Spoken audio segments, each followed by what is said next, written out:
definitely we can withdraw somehow on Argentina's pricing in 2000, 2001.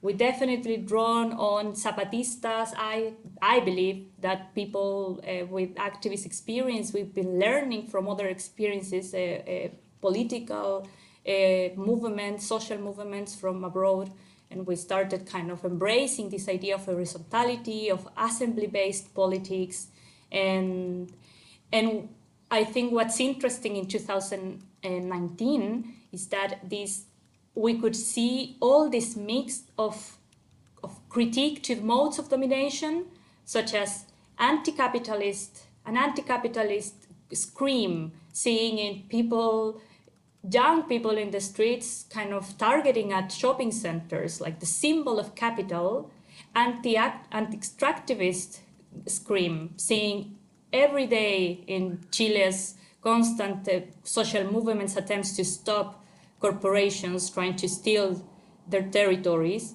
becoming them sacrifice zones. Anti-patriarchal stance. We had the Las Tesis, I don't know if you recall that, all these kind of performances against patriarchy during 2019. And this anti-colonial positioning, which was beautiful from my point of view. That's a picture I'm sharing about in my city, in Concepcion, like hundreds of people, I don't know how to say that in English, like breaking down, removing this statue of the colonizer in Chile. So all this got together, and this energy that we had in 2009 was, I'd never experienced it before. I'm very glad I was back in Chile at that time, because we really had the feeling that we were going to change everything. And one of the things that happened at that moment was the emergence of these grassroots organizations, very strong grassroots organizations called territorial assemblies. That's something that it's interesting because this also resonates a lot with what happened in Argentina in the 2000s, after the big uprising that happened there. So what happened now was that all the neighborhoods, not all the neighborhoods, but in many neighborhoods, mostly popular neighborhoods, these organizations were created. That's, for example, a photo of an assembly happening in a small city near Concepcion, where I live. And we sometimes could have assemblies of more than 100 people. And what were the features of these territorial assemblies, popular assemblies? They were horizontal, again, that was like a key feature of this, the way they worked. They were autonomous, meaning that they were not created by parties or any traditional organizations. They were created by the neighbors. They were located in a specific neighborhood or district, some of them. They were spaces that were participatory, and they tried to remain beyond like the immediate, kind of moment of the pricing. They actually, some of them last until now. So they became like sustainable space for community organizing. And they were very involved in the organization of local protests and demonstrations, along with the creation of community processes in the neighborhoods where they were based. And I tell you all of this because I think this is where I want to kind of move towards the idea of community organizing now, because 2009 it's key for understanding what's going on now. So we have, on the one hand, the response from below, which was, like tons of people on the streets, like this kind of continuous protest every day, which was very tiring as well, to keeping the protest in the streets. It's pretty much what's going on in Colombia right now. I think they're experiencing a similar kind of wave of protest and outrage from people. But it was not only the moment in the streets, but also all the processes of community organizing, this idea of taking back neighborhoods for people, building autonomy in the neighborhoods where people finally neighbors get to meet and to know each other in a society completely divided by neoliberalism. I mean, neoliberalism is what has done in Chile is individualism, it's key, consumption, and being an individual is the subjectivity that capitalism and neoliberalism is trying to shape in Chile. And I think has done it very well, but what we saw in 2019 was the example that we always have cracks. You know what John Holloway said we had in Chile was a huge crack because we were able to challenge this neoliberal subjectivity. And on the one hand, we had this response from below, but on the other hand, we had the response from above. And I think that this is something that's necessarily to problematize, because I think it helps us to understand what's going on now after the elections. And as a way to stop the crisis, like what they call the institutional crisis and the society crisis that we had in 2019, the members from different political parties, from left to right wing, join in this agreement for peace and the new constitution. So in a way, all these kind of multiple demands and screams for a different society were tried to channeled by this agreement, which was made without social movements and any kind of representatives of assemblies or whatever. This was an agreement made by the political class, which didn't have any legitimacy by the people. But this was this was key, this agreement, because with this agreement, the protests onto the streets decreased considerably, because what was like the reading? Oh, we won something. We won a new constitution, which is very interesting, because against the claim of the people of making Asamblea Constituyente, like an assembly for changing the constitution. This agreement, they suggested something called constitutional convention, which is something different than an assembly. I mean, it's almost like a symbolic struggle. It's like, we're not going to give you what you want. We're offering you that which is very different, and it has some specific. I think some people have to mute themselves. Yeah. So yeah. Can everybody please mute yours? Go ahead, Katia. So this constitutional convention had some rules predefined by the political parties, and that's what we were offered, and it was very successful, in the sense that the protests decreased, and there was like this the wave slowed down, and we went a bit down in terms of the kind of the popular organizing and the protest in the streets, and we had this hope that we have summer period in January, February 2020, so we will come back with the struggle in March 2020, and then the pandemic came, and the COVID crisis began, and I think we all experienced it in a similar way, even if with all the differences in countries. But at the beginning of the COVID, there was a lot of fear, uncertainty, and of course there was like a withdrawing and coming back from the streets and coming back to the kind of the private sphere, and kind of in terms of context, structural context of what happened. Since then, we've had lots of lockdowns, on and off. I mean, I'm now not in lockdown, but I might come back in lockdown next week, because COVID numbers, they don't decrease, despite the kind of the vaccination policy, good, I will say, vaccination process that we've had in Chile, but the cases, they just don't decrease.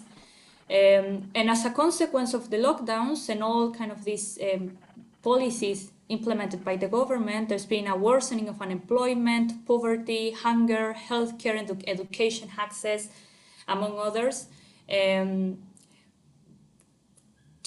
state, I wouldn't call it only the government, the state remains loyal to neoliberalism, which means that the government doesn't take care of social protection, food security. So the only thing that is offered as some kind of COVID bonuses to poorest families, and they have to apply for them, and not many can access to those bonuses that are, I don't know, for example, $60 and once or twice or 3 times in a period of 1 year and a half. So, well, 1 year, you can tell that definitely is not going to help people to survive and to live with dignity in these times.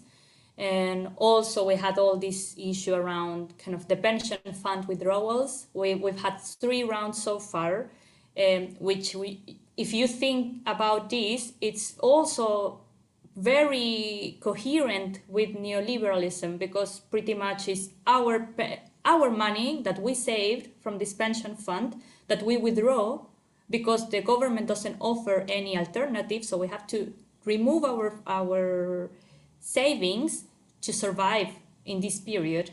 And even if it's our money, the government didn't want us to withdraw our money because there is this huge kind of business around the pension funds in Chile.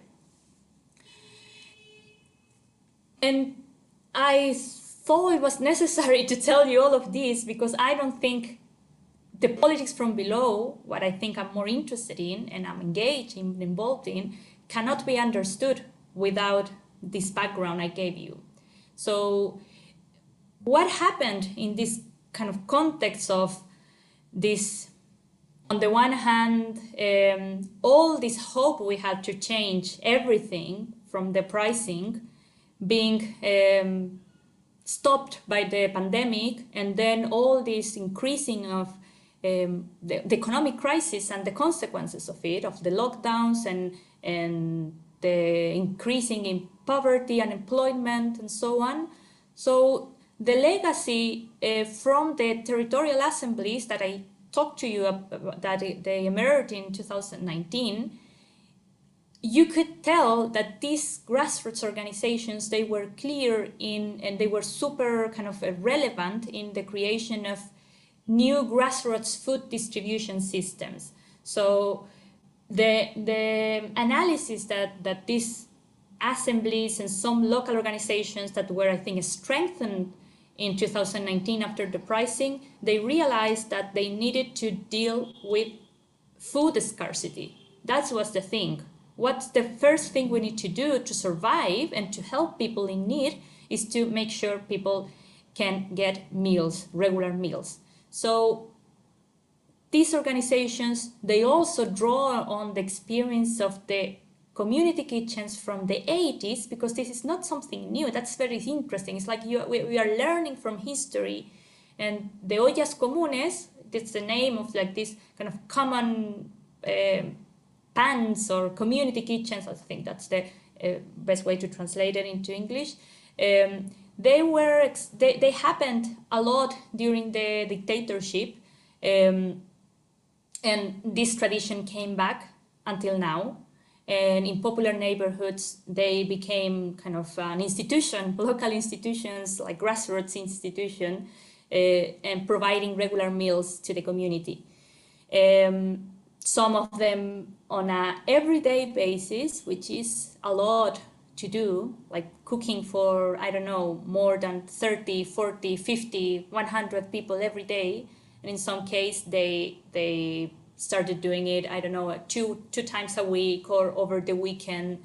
And along with these ollas comunes, we saw lots of solidarity campaigns, like to gathering money or gathering groceries to create food parcels and send them to families in need from the neighborhoods. Just like there is no like a map that can show all the ollas comunes, the community kitchens happening right now in Chile, but just it's an interesting name that only in Santiago, in some districts of Santiago, of the capital, there are over 1,300 ollas comunes, only in that area. So they have remained so far. They are working because it's a need for people and for the communities in the context of a government that doesn't really take care of basic needs of people. And besides, we also have seen an increase of food co-ops and networks, like networks of we call it girabastecimiento, and I don't know how to say that in English, but it's pretty much like networks of people getting together to buy products from the countryside, and like they go beyond a co-op, because it's like it spreads more than a traditional co-op, or what we understand as a co-op. And well, yeah, I told you that the legacy from the dictatorship. And what's interesting from all these experiences of trying to tackle with poverty and food insecurity is that we have this this idea that you can see it through different parts of ollas comunes, of a community kitchen. Solo el pueblo ayuda al pueblo, which is pretty much people help the people, not the government. We help each other. Nobody else help us. The government, nor the political party. So here, just we help from below. And that's very interesting, because again, kind of it goes back to this idea that we trust each other. We don't trust them. This is like this separation with the political class. And also, it's also interesting that they claim that this is not charity, not at all, but it's collective care, it's class solidarity. So there is a big difference. We are not doing philanthropy, we are not doing charity. This is political, strongly political. So it's seen, we could tell that this is a radical response to the politics of individualism fostered by neoliberalism in Chile. And I said before, along with this community kitchen, we also have this the increasing of food co-ops. I'm part of one of them, so I'm living this process very closely. So what's the main claim here? We take on the task of politicizing everyday life. So food needs are a collective task. They are not necessarily an individual task. They are not relegated to the private sphere. They are not only the task of women, which is something that in a very patriarchal society as Chile, it's very pretty much common. So we embark on that task, and we try to create direct networks with peasants, local producers. So we try to skip all the distribution chains and get involved in some cases in some production processes. And kind of the main umbrellas of this is embracing food sovereignty, embracing buen vivir, and all these linked with principles of horizontality, mutual aid, autonomy, and cooperativism. That's an extract of a text we wrote in the co-op I work with. We understand food co-ops as seeds to resist this model. Instead of capital, we choose to put life at the center of our practices. And very close to the other experiences, we have seen an increase of community gardens, self-managed spaces where neighbors get together to learn, work, cooperate. So it's a place where people also get political, and find ways to subsist as well, to get food, herbal medicines, contributing somehow to also spaces of self-determination in neighborhoods. Ecological restoration also practices, and this is again how all the kind of the movements started to weave somehow from the territorial assemblies to socio-environmental movements, which get also very involved in the revolt And also, I think one of the things that are common in all these movements and grassroots movements and community organizing is that they decide not to only resist, but to create. So it's not enough to be constantly asking or demanding to the state, but what do we do to change our spaces? And also coming from this disenchantment with what can happen from above. So at the same time that they resist these huge mega projects, extractivist projects, they also engage in practices of ecological restoration, environmental education, urban tree planting with communities. So these are also kind of ways to prefigure somehow in the present these new ways of living. And education is also key, like autonomous education. So we also kind of take popular education very seriously in these kind of autonomous practices from and for the community. For example, one of the ads I'm showing there, it's for kind of training people to become not counselors, because that cannot be done in such a short period, but like to people who have maybe some trainings, early trainings, like to get some tools so they can share with people in strong needs for health right now, where we are dealing with a lot of mental health issues because of the COVID and because of capitalism and everything. Also kind of gatherings to discuss about the constitution and the process that we had here. Collective self-care, it's like interesting because it's getting together, I don't know, for some kind of conscious breathing and mindfulness, even in some these kind of initiatives coming from territorial assemblies as well. And I think I finished with this, I talk a lot, sorry. Networks of alternative economies, which is also something that's been increasing in the last 2 years, like community networks for selling or exchanging goods and services, community markets on the streets sometimes when the kind of policy COVID measures allowed it. Kind of this increasing of trueque, we call it here, it's like this barter exchange system where we don't really kind of have this the money as a way to exchange, similar to time banks, I think, and people from other parts are aware of also know this idea of time bank. And co-ops, like work co-ops, proper work co-ops, also people getting together and kind of organizing and trying to escape from the traditional way of work, salary and bosses, and how to move away from that and trying to also build alternatives, anti-capitalist alternatives in terms of how we subsist, how we live in this world, and we manage to reproduce our lives.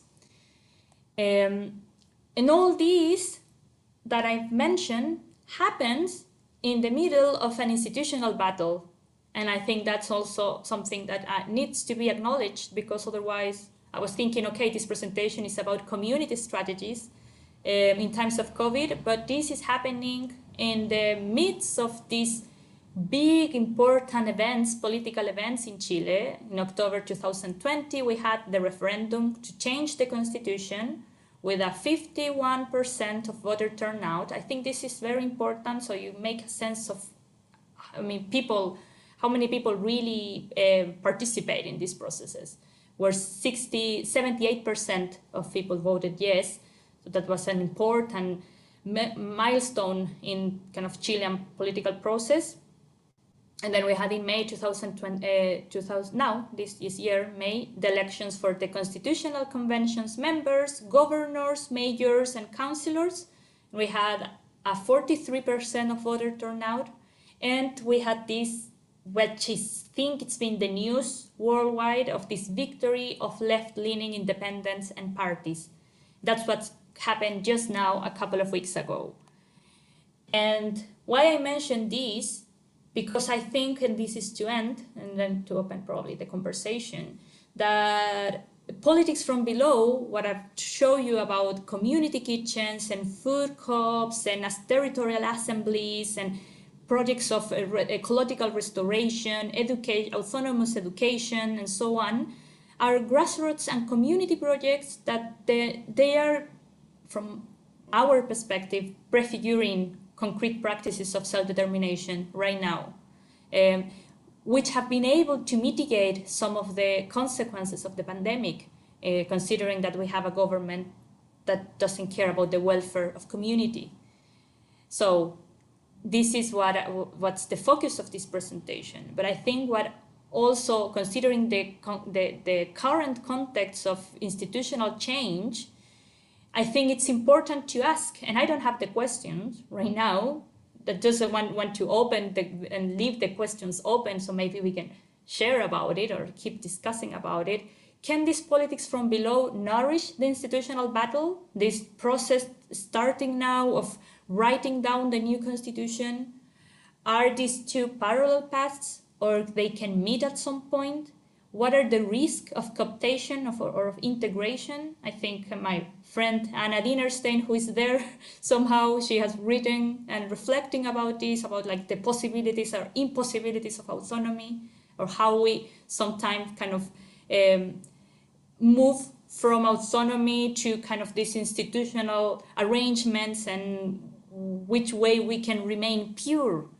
But I think it's also important to ask ourselves, what are the risks of this, and how can the dialogue, is it possible to establish a dialogue between this politics from below and the politics from above, that it's this process that's emerging right now in Chile? And I leave it there. So I think it will be too arrogant to claim that I have answers for that, but I think just to open the conversation, I think it's an important moment to think about this. Thank you very much.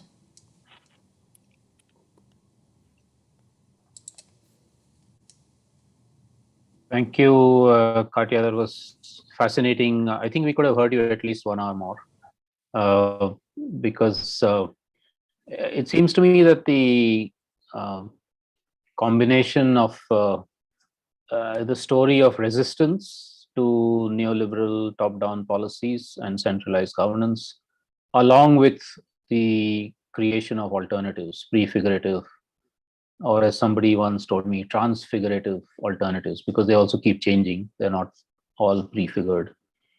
That's quite a fascinating. Sorry, Ana Cecilia, do you want to? I can't hear you.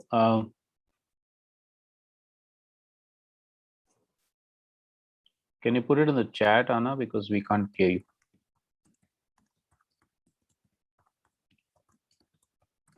I've just ended translation, so maybe we can hear Anna. Oh, okay. Yeah, sorry. No, hello, everybody. No, I just wanted to know whether there is somebody else who can continue, because it's important to translate the discussion as well. I think there was somebody else. No? For translation. No? Sí, por favor. Yo mandé el link. Hola, Ana C, todos compañeros. Sí. Hello, everyone. Yes, I sent the link for many people in Latin America. Please. Yes. To translate. Okay, so I'll continue. That's fine. No worries. Put me in the room. Thank when you. I want to ask a question, rescue me.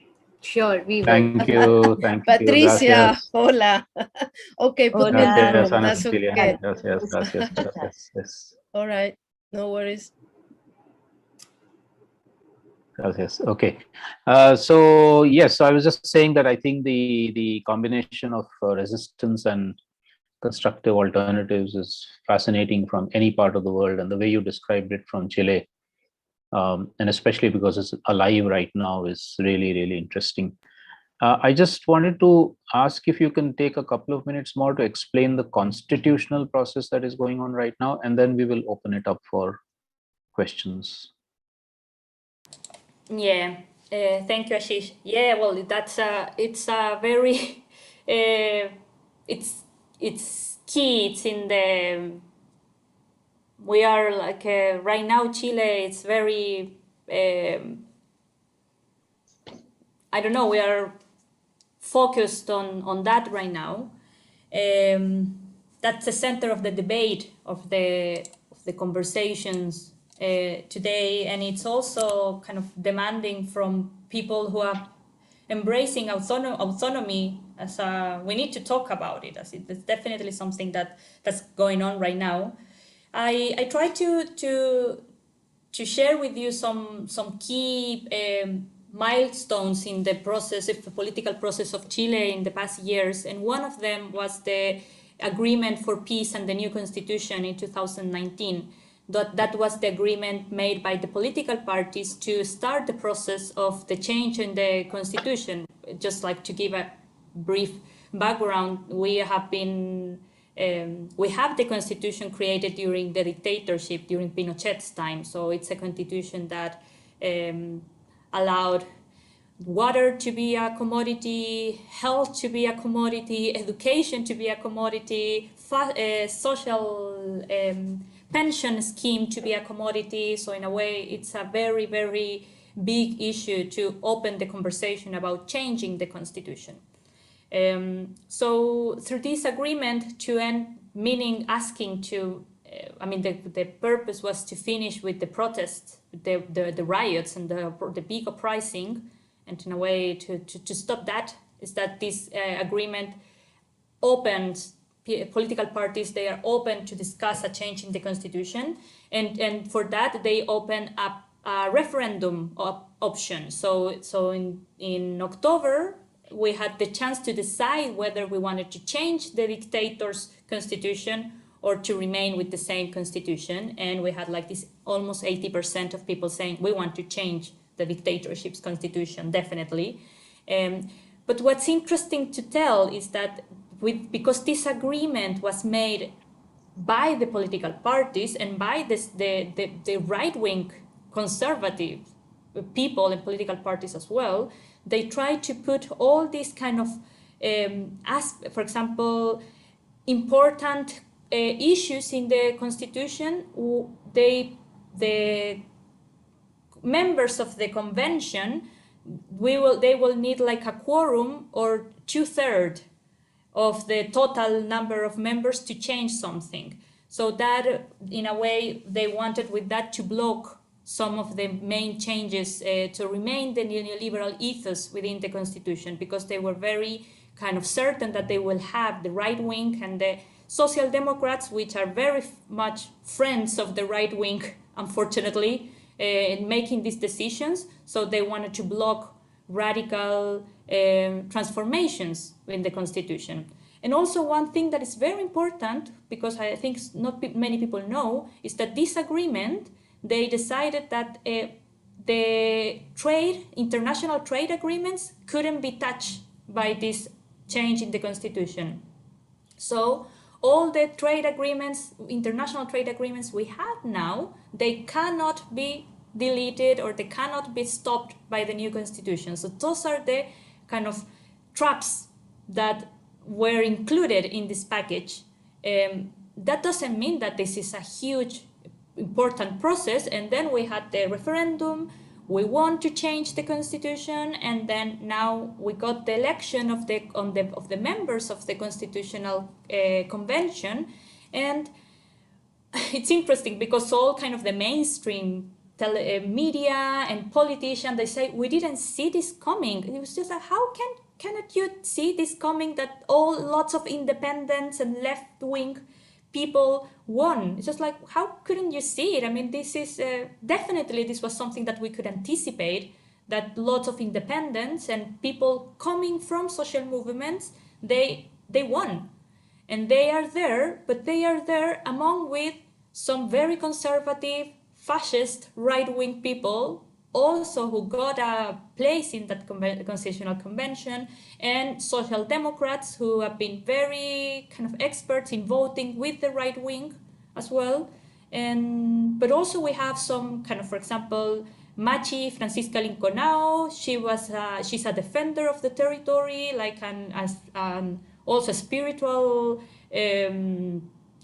authority for Mapuche people. She was in jail She was persecuted, criminalized, because Mapuche struggle is very strong, and now she's a member of the Constitutional Convention.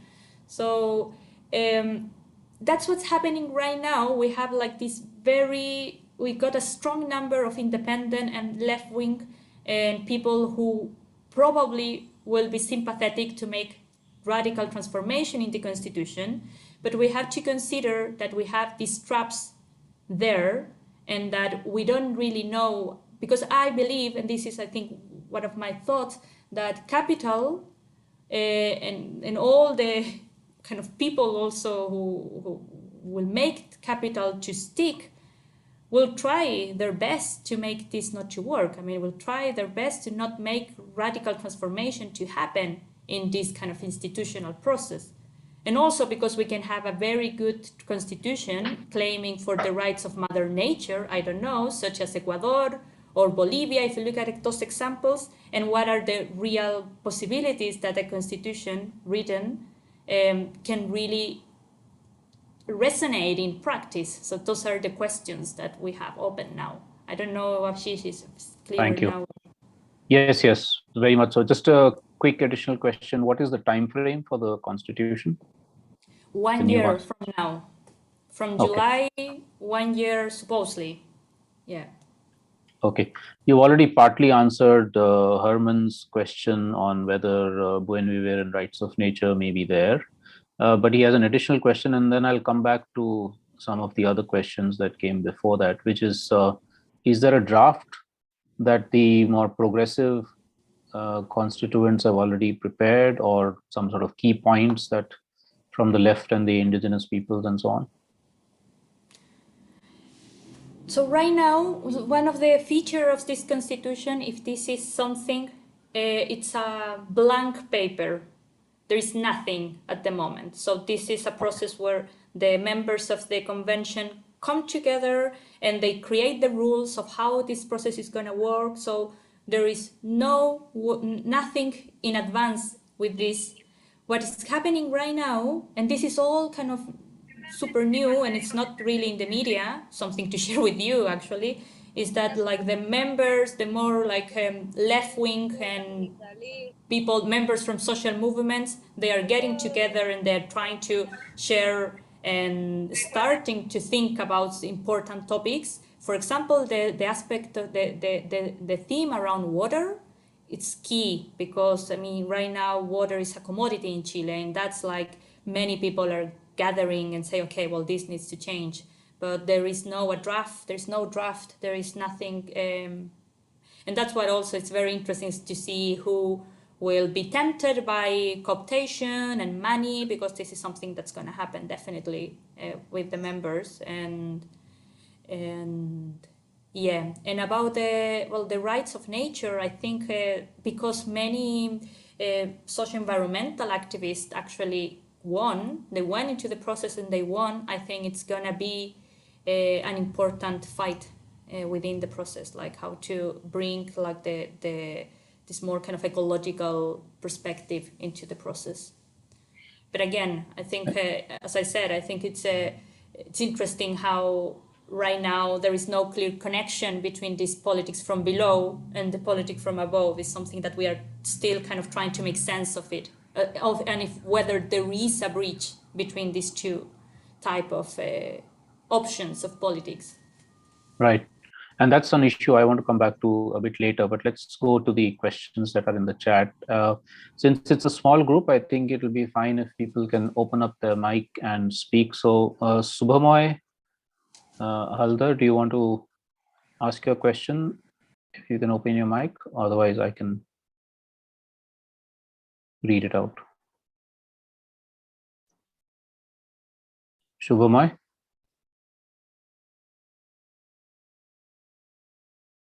No. Okay, so I'll read it out. Question is, as the movements are led by small organizations, community-based organizations, how long will it sustain without a strong cadre-based working class organization, the vanguard of the proletariat in Marxist terms? Will the aim be fulfilled? Well, I think there are some experiences that it depends of how we define how long and time and periods, because some for us and for like a country with embedded by neoliberalism, being able to sustain organizations for 5 years, over 2 years right now since the uprising, it's a lot, you know. It's a lot in terms of like this short term, and considering the neoliberal individualism and the neoliberal subjectivities. I think that's pretty much a victory. And I think what's interesting is that there is in the case of this kind of autonomous spaces that I was sharing with you, there is a clear positioning of challenging or distrusting as well this kind of more Leninist type of politics, and like also within the left as well. It's like, well, there is this kind of the vanguard, you know, the vanguard kind of idea. And that's why this idea of assembly resonates so strongly here. It's just like, well, there is not one leader. There is no also, this is interesting as well and can bring a lot of debate in political terms. It's not this idea of hegemony as well. In terms of Gramscian terms, it's not the idea of, okay, we will win hegemony over other ways. It's like we are different, we acknowledge difference, and our aims are, there is an aim of radical social transformation, but from the micro, from the local level, and there is this kind of also this humble view that we need to keep talking and see how we escalate, but how we escalate in a way that we don't end up co-opted by the macro structures that haven't been done much for us, you know. And also, and I think, and I can tell like more like from my perspective, I think with that traps us, because it's like, okay, it can be very tempting to go into the kind of constitutional change, but let's not forget what's going on, what happened in our region in Latin America, with all these kind of progressive governments, and where many people saw like there was gonna be a huge, incredible change in terms of the fight against extractivism, for example, that wasn't touched at all. I don't see there can be any radical transformation without deleting, without ending with extractivism. So Right. I don't know if it makes sense. Yeah, absolutely. I mean, of course, these are complex issues, so we can go on. Sorry, Ana Cecilia, you wanted to? Are you okay there? You surviving, Ana? It's a hard job. I think another 20 minutes, if it's okay with you. Okay. There's a couple of comments from Ale Fernandez, which are helpful also in responding to some of the questions. So if people can look at those in the chat. And then we have a question from Vera. Vera, can you open up your mic and ask, please? Yeah, hello, nice to be here. Katia, such a fascinating talk. Unfortunately, I missed the first part, but I really enjoyed the second part. And I just want to ask about your opinion about the commodification of public services. Like, is there any hopes? Like, do you think that the constitutional change will change something, and that, now there is maybe more public ownership on the horizon? And then the second question related to this is that I heard a lot of people praise the popular pharmacy system, and I just wondered if you heard about it, and if this is connected to the struggles you were talking about, the Recoleta, I think it's called. So if you just could connect these issues for me, that would be amazing. And thank you, nice to see you. Nice to see you. Well, about should I answer that? and then Please go on. yeah. Yes. Okay. Yeah. Well, I think it is interesting, Vera, because some about the kind of how to think public services and how to think water, for example, from the movements, from kind of important kind of social environmental movements in Chile. There's been a debate going on in the past years about community control. And I think that's something that's different, and it's very interesting because it's how we have to deal with this. We have to, of course, take it out from the private sphere, but how community get involved in the process, how we can build kind of restructure services, such as, for example, public services such as water, even, for example, I don't know how to say in English, kind of garbage. La recolección de basura. Waste management? Waste management. Yeah, waste management. Garbage management, yes. Yeah. How you can do that in a way that community gets involved, and it's not only the state, or it's not only the private. And I think in the case of water as well, because I think social movements, they've gained a lot of experience. They've been kind of pushing for the movement for water and territories in Chile, pushing for building a frame for community control, which I think will be very interesting, and very interesting to bridge this kind of politics coming from the grassroots and from movements. And about the pharmacy, that's an experience from a local city council, led by the current kind of Communist Party member leader, who is now kind of probably will be one of the president's candidates for next. So it's kind of interesting because it will be, if he wins, it will be the first communist president in the history ever. I don't know, in the history of Chile.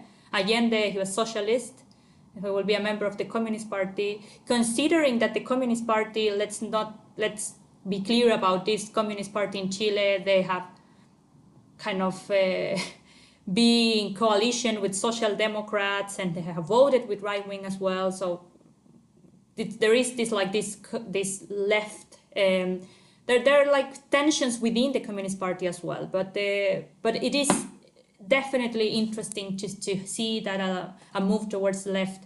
And that's an initiative from the city council. It's not like a kind of community initiative. It's from the city council, and it's very interesting. Definitely, I wouldn't say that it's not. I think it's something definitely to it could be spread as an idea, but it has a lot of blockages from central government, and of course, it's like the pharmacy and the drug industry is feeling threatened by it. So. Gracias, Katia. Before we continue, can I ask, is there somebody who can volunteer to do translation so that Ana Cecilia she's tired? Anybody who can do English to Spanish translation? I can also do a reply in English and Spanish quickly. Okay, great. Yeah, that would be good. Thank you. So Ale has both a couple of comments and a question. Ale, please go on. Are you from Chile? Okay. Hi, I hope you can hear me. Good to see you again, Ashish. If you remember, we met in Barcelona. Yeah. Oh, yes, of course. So I'm a Chilean exile. I arrived here in '74 to Scotland, and there's a few people I know from here as well who are on the same call. So I guess on their behalf, and as well, this is actually a question from a friend, from via family member from a trade union. There's a lot of connection among the exiles in Chile who came here with the trade unions, and it's an ex-trade union member who asked this actually. It's like they really inspired by what's happening in Chile. They think it could be something that they can support. Ali, some problem with your mic. Sorry, I can't hear. I don't know if you can hear. No, Ali had some problem with his mic. Ali, can you maybe put on headphones?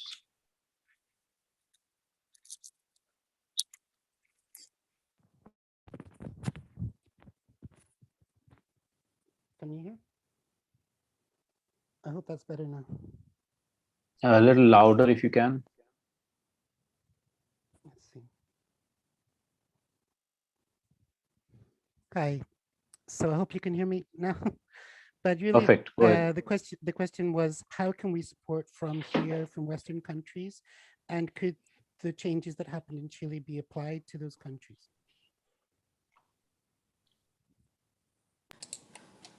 Well, I think I would share.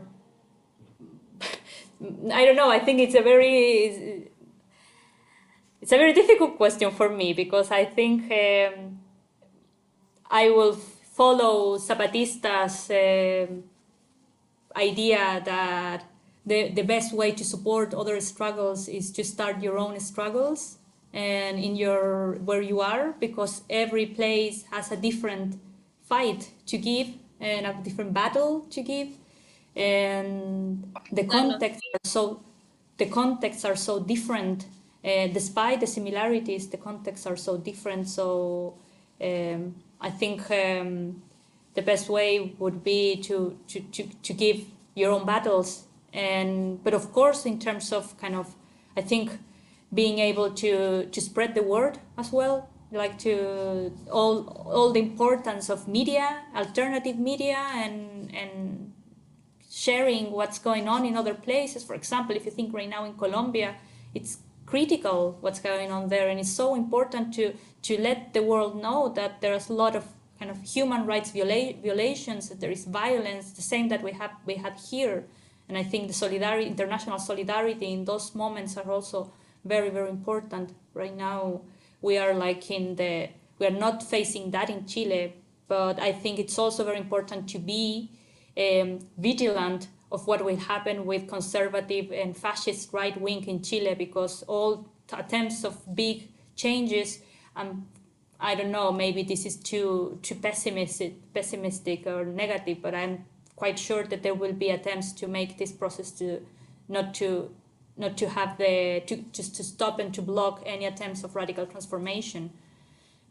So being alert about what's going on, because we don't want another dictatorship and having to go to other countries again and to escape to other countries, because democracy is at risk, and the basic of democracy, because it's not like I praise for this and I'm super happy with this kind of liberal representative neoliberal democracy we have right now, but at least it's like our lives are not threatened directly, such as in other Latin American countries right now.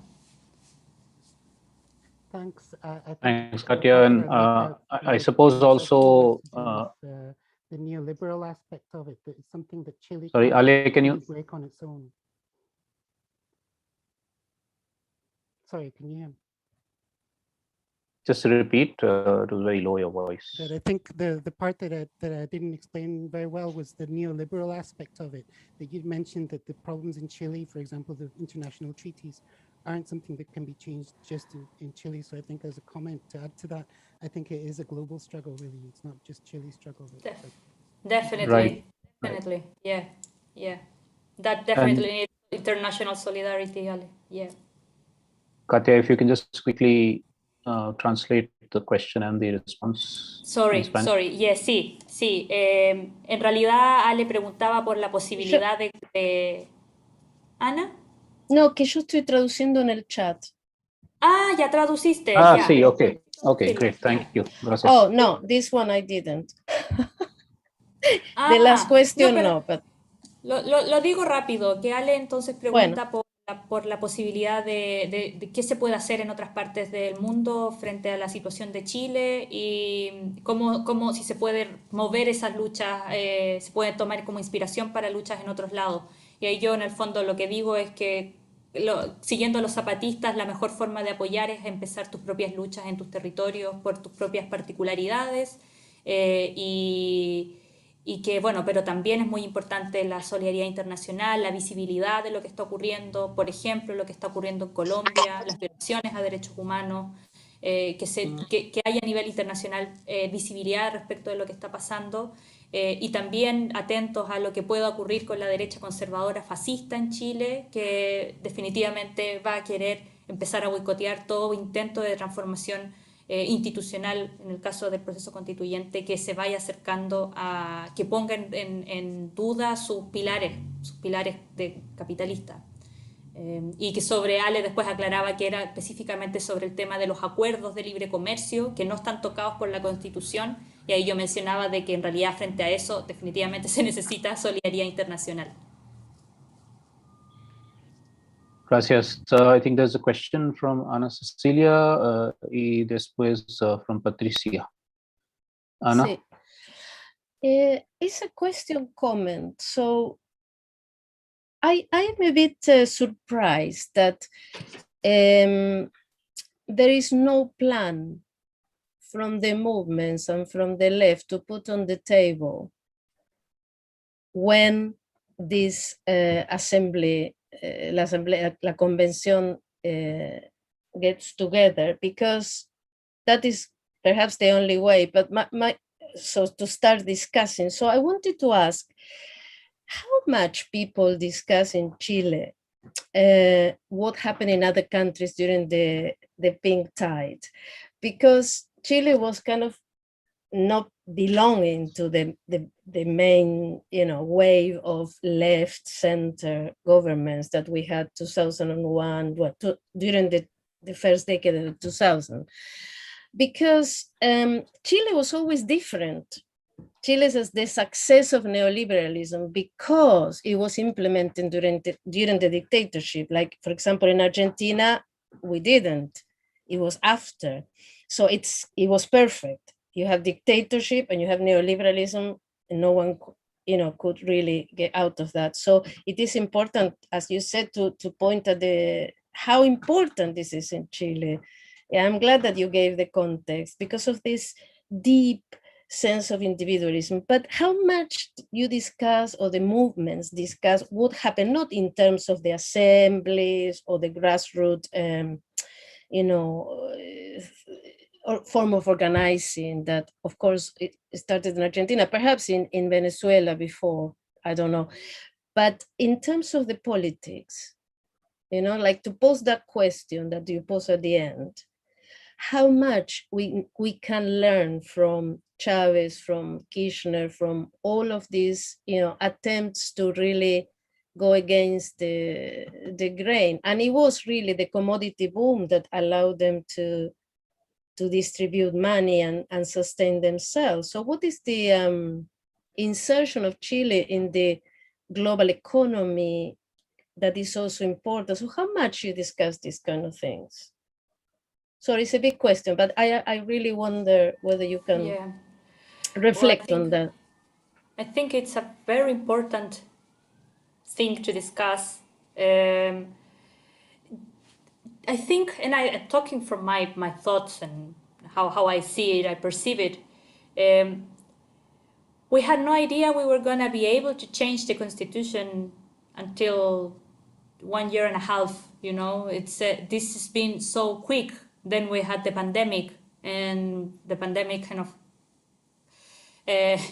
also kind of brought another major crisis. And I think, if I'm honest in terms of what I can perceive, is that we've been on a rush, on a rush to discuss about this, because on the one hand,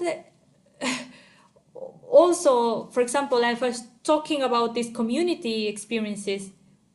We've been trying to deal with life, with basic needs, and some other people kind of embarked on the idea of the convention, of the constitution change, but there's been a spread and there've been differences in the views that of people. I mean, from the movement. Some people from movements, they devoted to the discussion of the constitution change, and some of them have seen the examples, for example, of the constitution in Bolivia and Ecuador. They've been kind of more interesting examples to look at from some communities and movements. And some discussions with some kind of international movements as well. But there's not been I don't think we have had the time, or also in terms of kind of this splitting of task between fighting also for survival and for helping the economies from below and so on, at the same time making this big, deep discussion and studying, because this means a lot of studying in 1 year and a half, like to, okay, we were prepared to give the discussion about changing the constitution in Chile. We didn't even trust this was going to be possible at all, you know, in 1 year and a half ago. So it's just like, I think all of this, it's moving super fast. And now that the challenge now, and I will say we are not, well, from my perspective, what is being discussed by these kind of left-wing independent convention members is how they make sure that they make a kind of democratic process where discussions from the grassroots go up to the convention, which is definitely going to be challenged by the social democrats and right-wing people. But the kind of these more radical activists who got into the convention will say how we make the discussions with neighbors, with communities, to bring that discussion up to the assembly. And hopefully those debates can be done now, you know, in this 1 year process that we will have now. But it's something so uncertain, Anna. I don't know really how it will happen. I don't think we have given a deep discussion about how to learn from kind of the specific legal issues, for example, around the constitutions in other countries. Pero hay abogados, hay gente que está en la izquierda que seguramente... Yeah. Anna, sorry, there are other questions, so if you can just go on to, yeah. I can already think of a GTA webinar in 2022, Katia, where you can report on this 1 year of transformation to tell us what's happening. So we'll plan one for next year. Patricia, you had a question, and then I think Sarah has one. Gracias, Katia. ¿Pero pueden traducir, por favor, la parte anterior? Yo te traduzco, sí. Traducirla, porque en este momento puede que no estén conectados, porque me han escrito que no tienen la posibilidad de conectarse sincrónico, pero asincrónico van a estar escuchando la conversación. Entonces, ¿me pueden poner en la room de nuevo, Ashish? O puedes decirlo ahí, se está escuchando perfecto. Sí, yo lo digo cortito, lo que dije antes. Sí, Patricia, sí, la pregunta de Ana sobre si habíamos estudiado en Chile, que no tengamos una propuesta como desde las izquierdas o de los independientes, así como ya preparada, y qué tanto hemos estudiado de los procesos latinoamericanos. Y yo le respondo a Ana ahí de que la verdad es que hasta hace 1 año y medio atrás no teníamos ninguna esperanza de que iba a ser posible cambiar la Constitución. Entonces, que después vino la pandemia, entonces que los procesos de estudio han sido muy incipientes, han sido muy sobre la marcha. Por otra parte, todas estas experiencias más autonómicas se han concentrado en la subsistencia, en la alimentación, en mantener la organización territorial también, y que hay algunas experiencias, hay algunos movimientos que han abierto, por ejemplo, los debates para aprender de la experiencia de la Constitución ecuatoriana, de la boliviana, pero es algo muy incipiente, y que mi esperanza es, porque ahora el debate está en cómo desde las comunidades, desde los territorios, se suben los debates hacia la Constitución, hacia la Convención Constitucional, que dentro de estos debates de comunidades para discutir, para enviar hacia la Convención Constitucional, se pueda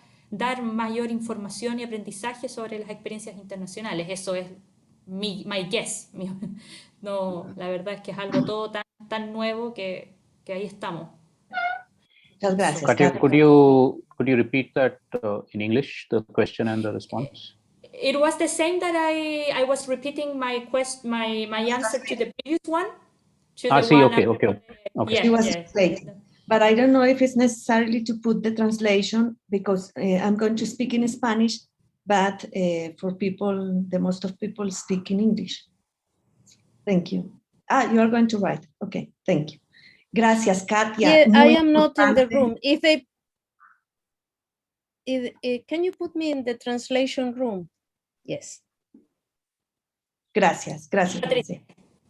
Bueno, en este momento yo te hablo desde Colombia y desde lo que estamos vivenciando en un contexto en donde nosotros tuvimos un contenido aspiracional de constituciones que fue construida desde los más abajos, desde el abajo de los abajos, por mujeres, por jóvenes, por niñas, por comunidades ancestrales. Y cuando dejamos de cuando empezamos a escuchar el Estado y ese contenido aspiracional, hoy estamos diciendo, pues hemos construido un gran nidito allá, dejando nuestro poder, que es el poder de esos abajos, y lo hemos depositado al poder delegado, que es el Leviatán. ¿Cómo imaginamos el mundo más allá o más acá del Leviatán? Porque vemos, y no solamente nosotros desde Colombia, desde la afrodiáspora en el mundo entero, vemos que hay que defeat the state. No hay Estado alternativo, sino cómo pensamos en las alternativas al Estado. Porque no dejamos sino de construir nuevamente un discurso retardatario de pensar que vamos a delegar el poder a los de arriba, cuando este poder que se construye desde todos los mundos, también inclusive de pensarlo, desde todos los mundos, cómo los empresarios pueden ir construyendo esas alternativas al Estado, cómo los mundos de las geopolíticas coloniales, allá, cómo descolonizan la memoria los coloniales, no los países desarrollados, sino los países coloniales, cómo se descolonizan y cómo vamos a imaginar y reimaginar el mundo como es alternativas al Estado, no un Estado alternativo. No hay izquierdas que nos representen. Tuvimos unas constituciones en Latinoamérica, el giro a la izquierda en Latinoamérica ha sido extractivista, ha sido aminorando los mundos zurdos que no nos representan en las urnas de las izquierdas.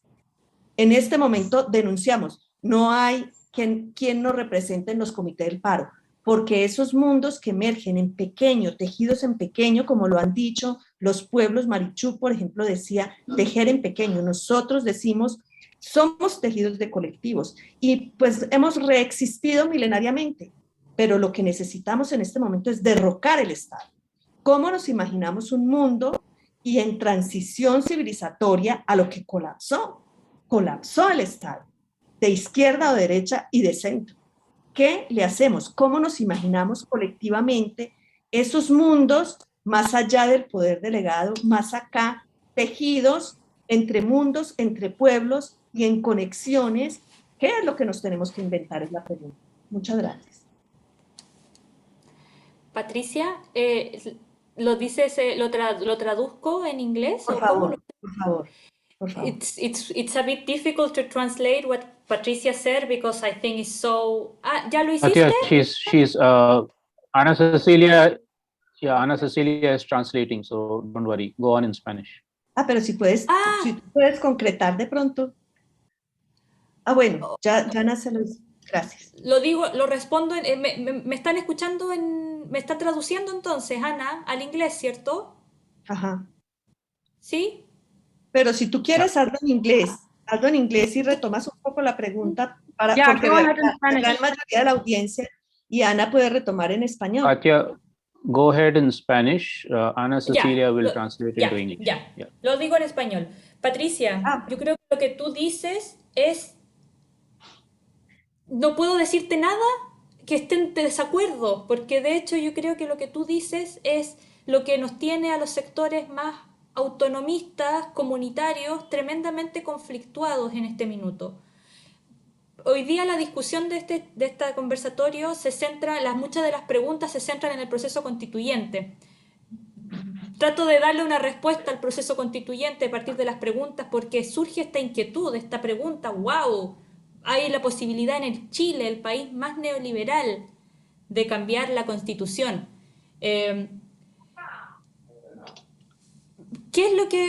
¿Cuál es la lectura que hemos dado los sectores más autónomos y comunitaristas? Este proceso puede estar dándole respiración al Leviatán, tal como tú lo mencionas. Pero al mismo tiempo es un momento de división de las izquierdas en la actualidad. O sea, no, esto es algo que tal vez yo no lo mencioné en la presentación, pero es muy importante lo que tú dices, porque hoy día en Chile quienes estamos haciendo un análisis un poco más sospechoso del proceso de la convención somos una minoría marginal, y eso es algo que hay que reconocer. Estamos una minoría marginal porque es como porque hay que reconocer que en el proceso constituyente hay sectores de movimientos sociales que se sumaron. Y eso es algo, y yo tengo amigos, por ejemplo, queridos, que a pesar de las diferencias políticas son amigos a los que yo deposito mi confianza como ser humano. Sin embargo, sabemos de que el mecanismo de querer mantener, por ejemplo, los acuerdos de libre comercio son amarres tremendos. Y la pregunta que nos surge y en lo que estamos conflictuados dentro de la izquierda hoy día en Chile, entre los sectores más autónomos y los sectores que están apostando por el cambio constitucional, es, bueno, y estos sectores más comunitaristas y autónomos, ¿cuál es la alternativa que proponen? ¿Cuál es la alternativa que proponen, por ejemplo, a salidas a situaciones gravísimas de hambre, de falta de acceso a cuestiones básicas de la población chilena? Y esas estructuras micro logran enfrentar, logran dar la pelea a nivel micro, pero hay cuestiones que siguen estando. ¿Cómo resuelves el tema de los sin casa? El Estado tiene que otorgar dinero, dicen. También tenemos esas discusiones. Entonces yo creo que hoy día, desde una humildad absoluta, porque yo, eso era una cuestión que a mí me parecía interesante, me sirvió mucho esta presentación para ordenar. Mi foco estuvo en las experiencias comunitarias, pero yo entiendo que el interés el interés internacional viene del proceso constitucional. Pero creo que este es el minuto de escuchar. Este es el minuto de la escucha de lo que está ocurriendo, lo decía Humberto Maturana, un chileno muy querido acá, la ideología no nos abre la posibilidad de reflexionar, la ideología nos cierra.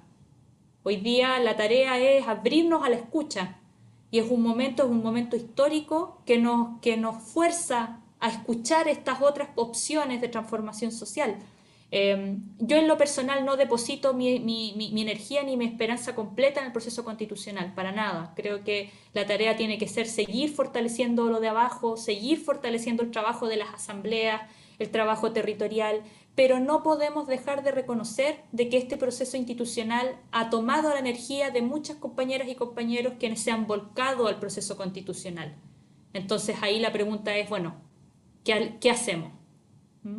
¿Dónde ocupamos nuestra energía? ¿Y cómo asumimos esta discusión de todas maneras? Porque es la tarea políticamente comprometida que debemos asumir. No obviar de que el proceso constituyente está ocurriendo igual y que esto significa que fuerzas de derecha radical pueden amenazar aún más nuestras vidas y nuestra sobrevivencia. Entonces, creo que desde la completa humildad es un momento de mucha atención, observación, escucha, e ir tejiendo estas reflexiones en colectivo y con nuestras compañeras y compañeros para ver desde dónde nos situamos. No sé, Patricia, si te hace sentido ahí lo que te comparto. Sí, mucho sentido, y me parece revelador la posibilidad de que no pensemos con dicotomías. Es importante frenar, ir haciendo la transición y sobre todo en conversas. Las Patricia, conversas. sorry, there are other two more questions. Okay. Please finish quickly because I think we're over time. Muchísimas gracias. Go ahead, Patricia. Go ahead. Patricia, please finish, yes. See, I think she already did. She already finished. Okay. Thanks. There's a question from Sarah, which may have already been partly answered. Sarah, do you want to quickly ask your question? This is about the split within the left, which Katia partly already spoke about. Sarah? Yeah. Hi. Yeah, so you touched on it a little already. Can I translate? Shall I Can translate? you put the translation in the chat, Anna? Okay, no, I translate. It's easier. Okay, you want to be put in the room again? Spanish room now. Okay. Sarah, go on, please. Yeah, thank you. Katia, I think you touched on it a little already in terms of the divide on the left, but I'm curious more specifically about extraction. Would you say that there's a divide between extraction and anti-extraction going on in Chile right now? And how do you think this battle over extraction will play out in terms of the convention, especially because we know that we have to keep these trade treaties in place. Sara, you mean extraction like extractivismo in Spanish? Yeah, sí. Extractivism? Sí. Yeah, okay, yeah. Well, I think, I don't think there is divide in that topic. It's interesting because in terms of, I think there is hope that that the convention members coming from socio-environmental movements will definitely fight for end the model of extractivist model, development model in Chile. So I think we're all in the same page in that aspect, like more like the radical left and radical movements and members of the convention who are coming from the socio-environmental movement. But, you know, challenging the extractivist development model in Chile is challenging the entire pillar, the entire basis, roots of capitalism right now. So, wow, I don't know what's going to happen there because, you know, of course, it's going to be strong resistance against changing the development model. And I think there might be some difference with the more traditional left in terms of kind of this idea of nationalizing, I don't know, mining, for example. I think that's another thing that you've seen in other Latin American countries as well. So it's like more like what Gudina say about like this idea of neo-extractivism. So we keep with the model, but we redistribute, so in a way that we get social equality. So I will say that the left wing, more traditional left wing, I think some members will be keen to follow that path. But definitely among the independents and the social movements members, it's clear that the fight is against the extractivist development model. Thank you. I guess this relates also to what's been happening in Ecuador and Bolivia and so on, right? There is that split between the traditional left and the new left, maybe the more revolutionary progressive left. Okay, so Ignacio, I think had a question or a comment in Spanish. So maybe that can be repeated. And the convention could be an interesting space to rethink the structural relations between state, community, territory, and market. Okay. Ignacio, Thank you. Yeah, please go on. Oh, hi everyone. It's just a comment. I think that we shouldn't worry that much about the shortcomings of the convencional because we should see it as a moment of a long haul revolutionary process that is global. It's not only in Chile.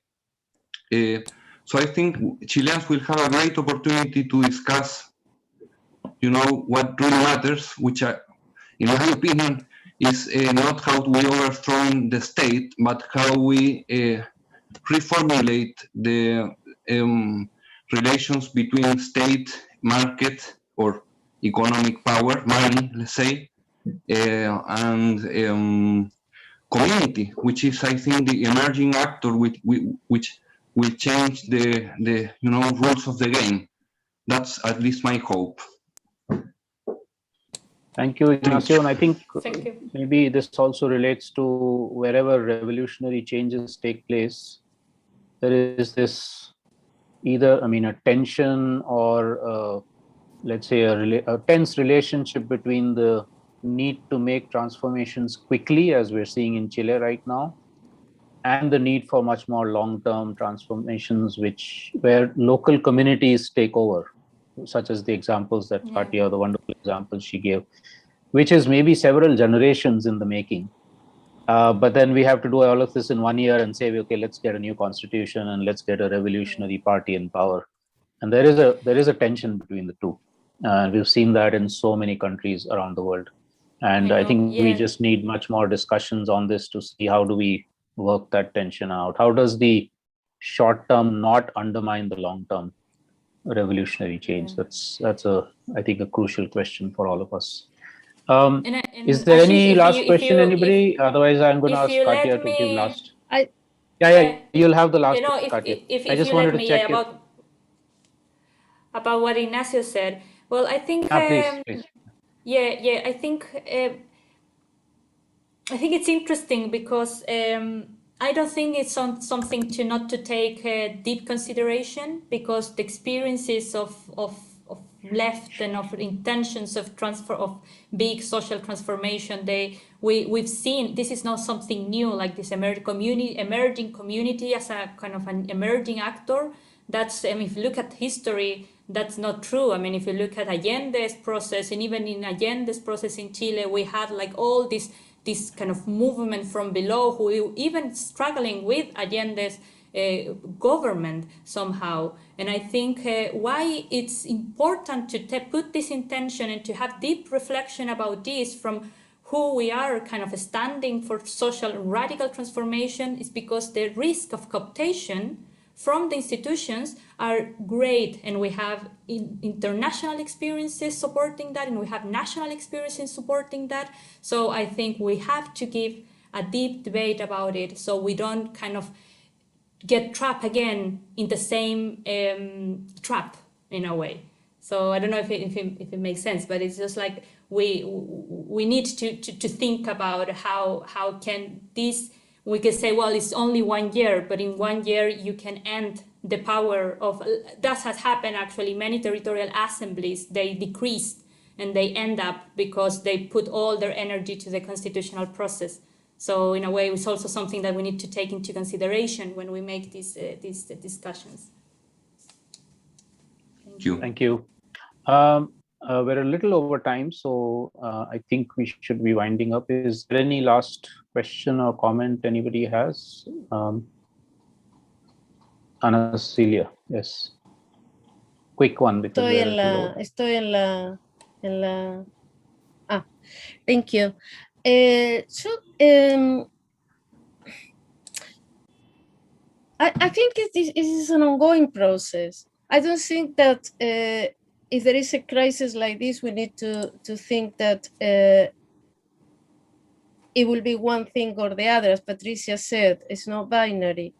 Because what we see always is that it's a process of being co-opted and then again and again. That's why I moved on from that analysis of success and defeat to talk about excess in any of these struggles, even if the constitution goes right, or even if the left wins, would be even worse, because nothing will change for sure. But there is something else that happened in Chile already. That's my comment, that it will remain there for the next, and this is a kind of surplus utopia, because if you don't do things well, then this is going to happen. But extractivism is a role for the whole region. It's not, they will try to stop, and if the left continues, they will do whatever, what they did in Brazil, in Colombia. They are ready for whatever. Están listos para lo que sea. Masacres, we know. We know. So it's what I'm trying to say and ask is, what is the framework for the analysis of what is happening? Listening, but don't expect completely that it's black or white. This is the beauty of the process in Chile. I think, sorry, it's a comment more than a question, but I really want to say thank you for your presentation, because it was wonderful that you brought the issue of the Constitution to the table to discuss, these contradictions that we all have, and we cannot avoid to talk about the state. So I just wanted to say that, and thank you for this. Yeah. If you let me just to give some final thoughts about what Ana said, I think it's definitely something it's all this, because of course I also come from this academic background, and I see with a lot of disappointment how many scholars kind of understand movements in terms of defeat of success, in terms of change of public policy or the state. And I think one of the lessons from this is that that's totally out of the discussion. I mean, what we can see in Chile right now is that new subjectivities are being built. New subjectivities, and not necessarily new, maybe drawing from the lessons from the ancient, from the indigenous people, many more people kind of embracing this idea of buen vivir in the urban settings as well.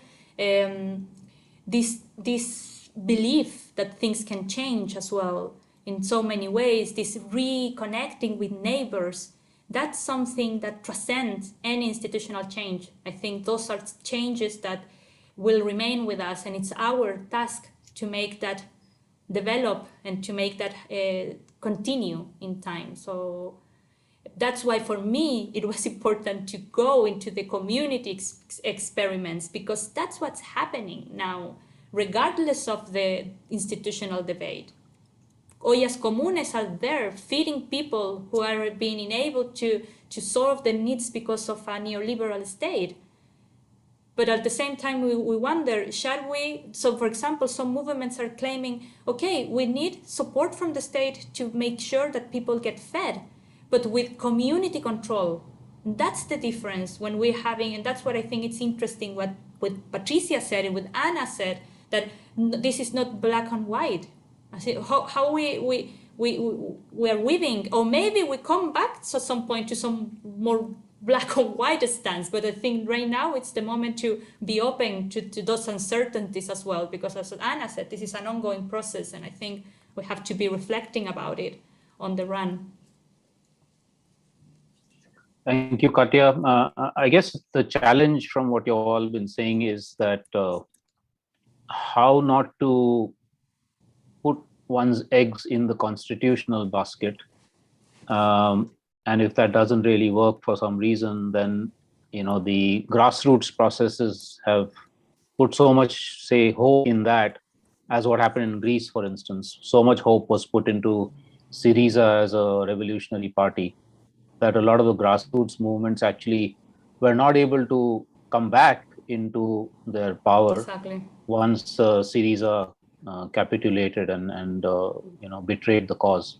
So that would be, and I think that's what you're saying, Katia, that that's the process you people are involved with, so that those local grassroots mobilizations continue regardless of what happens with the constitutional process. I think that's crucial. That's a huge lesson for all of us.